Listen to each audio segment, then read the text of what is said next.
ದ್ರೋಣಾಚಾರ್ಯ ಆಮೇಲೆ ಏನ್ ಮಾಡ್ತಾನೆ ಅಂತ ನಿನಗೆ ಗೊತ್ತಲ್ವಾ? ಹಾಗಾದ್ರೆ ನೀನೇ ಹೇಳು. ಅಲ್ಲಿಂದ ತುಂಬ ಕೋಪದಿಂದ ದ್ರೋಣಾಚಾರ್ಯ ಹಸ್ತಿನಾಪುರಕ್ಕೆ ಬಂದ್ಬಿಡ್ತಾನೆ. ಹಸ್ತಿನಾಪುರಕ್ಕೆ ಬಂದು ಕೃಪಾಚಾರ್ಯರ ಮನೆಯಲ್ಲಿ ಇರ್ತಾನೆ.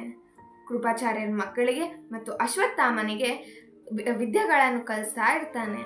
ಹೀಗೆ ಒಮ್ಮೆ ಪಾಂಡವರು ಮತ್ತು ಕೌರವರು ಗಿಲ್ಲಿದಾಂಡು ಆಡ್ತಾ ಇರ್ತಾರೆ. ಆಗ ಆಟ ಆಡುವಾಗ ಗಿಲ್ಲಿ ಅವರ ಬಾವಿಯಲ್ಲಿ ಬಿದ್ದುಬಿಡುತ್ತೆ. ಅದನ್ನ ತೆಗಿಯೋಕೆ ಪಾಂಡವರು ಮತ್ತು ಕೌರವರು ತುಂಬ ಪ್ರಯತ್ನ ಪಡ್ತಾರೆ, ಆದರೆ ತೆಗಿಯೋಕ್ಕಾಗಲ್ಲ. ಆಗ ಅಲ್ಲೇ ಹತ್ತಿರದಲ್ಲಿರುವ ಬ್ರಾಹ್ಮಣನನ್ನು ಕೇಳ್ತಾರೆ. ಆ ಬ್ರಾಹ್ಮಣನೇ ದ್ರೋಣಾಚಾರ್ಯ. ಆಗ ಬ್ರಾಹ್ಮಣ, ನೀವು ನನಗೆ ಕೆಲಸ ಕೊಡಿಸ್ತೀರಾ? ಹಾಗಾದರೆ ನಾನು ತೆಗೆದುಕೊಡ್ತೀನಿ ಅಂತ ಹೇಳ್ತಾನೆ.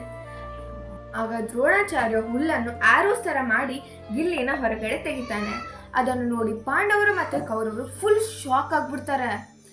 ಎಲ್ಲರೂ ದ್ರೋಣಾಚಾರ್ಯರಿಗೆ ನಮಸ್ಕಾರ ಮಾಡಿ, ಇಂಥ ಮ್ಯಾಜಿಕ್ ನಾವು ಯಾರೂ ಮಾಡಿಲ್ಲ, ನಾವು ನೋಡೂ ಇಲ್ಲ, ಆಗ ನೀವು ಯಾರು ಅಂತ ಕೇಳ್ತಾರೆ. ಆಗ ದ್ರೋಣಾಚಾರ್ಯ, ನಾನಿರೋ ರೀತಿ, ನನ್ನ ರೂಪ, ನಾನು ಮಾಡಿರೋ ಕೆಲಸದ ಬಗ್ಗೆ ಭೀಷ್ಮನಿಗೆ ಹೇಳಿ, ಅವನೇ ನಾನು ಯಾರು ಅಂತ ಹೇಳ್ತಾರೆ.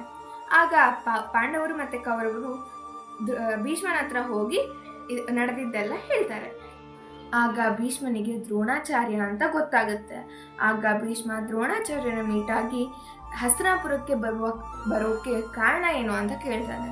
ಆಗ ದ್ರೋಣಾಚಾರ್ಯ ನಡೆದಿದ್ದೆಲ್ಲ ಹೇಳ್ತಾನೆ. ತನ್ನ ಫೈನಾನ್ಷಿಯಲ್ ಸಿಚುವೇಶನ್, ದ್ರುಪದ ರಾಜ ಮಾಡಿದಂತಹ ಅವಮಾನ ಎಲ್ಲ ಹೇಳ್ತಾನೆ. ನನ್ನ ಶಿಷ್ಯರ ಮೂಲಕ ನಾನು ಆ ದ್ರುಪದ ರಾಜನ ಮೇಲೆ ಸೇಡು ತೀರಿಸ್ಕೋಬೇಕು ಅಂತ ಅಂದ್ಕೊಂಡಿದ್ದೀನಿ ಅಂತ ಕೂಡ ಹೇಳ್ತಾನೆ.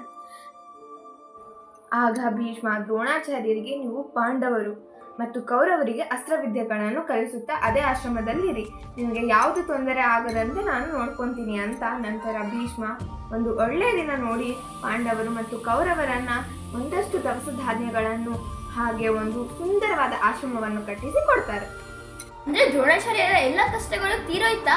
ಹಾಗಾದ್ರೆ ಈಗ ಮತ್ತೆ ಮಕ್ಕಳಿಗೆಲ್ಲ ಟ್ರೈನಿಂಗ್ ಸ್ಟಾರ್ಟ್ ಮಾಡ್ತಾರಾ? ಆದರೆ ಯಾರಿಗೂ ಗೊತ್ತಿಲ್ಲದೆ ಇರೋ ವಿಷಯ ಏನಂದ್ರೆ, ಪಾಂಡವರು ಕಾಡಿನಲ್ಲಿ ಇರುವಾಗಲೇ ಪಾಂಡುರಾಜ ಕೆಲವು ಋಷಿಗಳ ಸಹಾಯದಿಂದ ಪಾಂಡವರಿಗೆ ವಿದ್ಯೆಗಳನ್ನು ಕಲಿಸಿದ್ರು.